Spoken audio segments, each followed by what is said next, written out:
पढ़े ना जाए दे हम रोहिया में धोले हम तोहरा के बहिया में सुना तारू ए हो। पढ़े ना जाए दे हम रोहिया में धोले हम तोहरा के बहिया में बंद कर दे हम तोहरा न जाना के। अरे बघवा बिरादरी कहल जाला मलहाना के यार हमार हो चल बंसी घराना के ए हो। बघवा बिरादरी कहल जाला मलहाना के अरे यार हमार हो चल बंसी घराना के बुझला ए बाबू।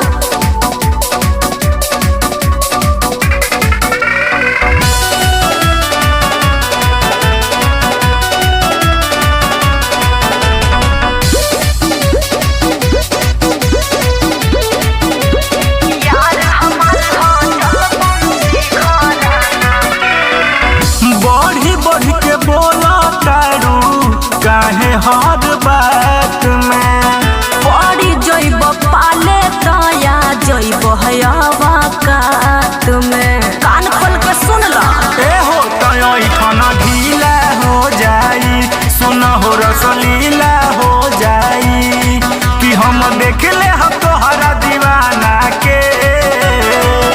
अरे बघवा बिरादरी कहल जाला मलहाना के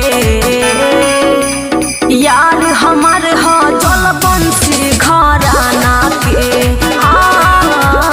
बघवा बिरादरी कहल जाला मलहाना के अरे यार हमार हो चल बंसी घराना के।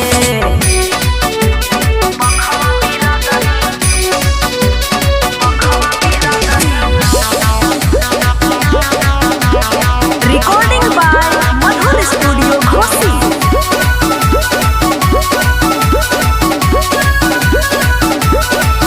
हवे कोतवाल क्यों हवे ने कपाल हो ओही देव जहिया तोहर जियल कदी काल हो बचबा ना फुरा जइब।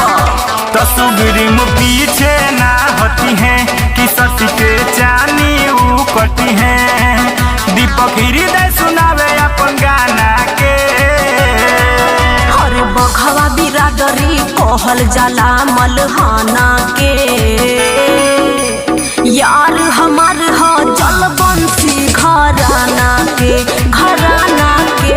बघवा बिरादरी कहल जाला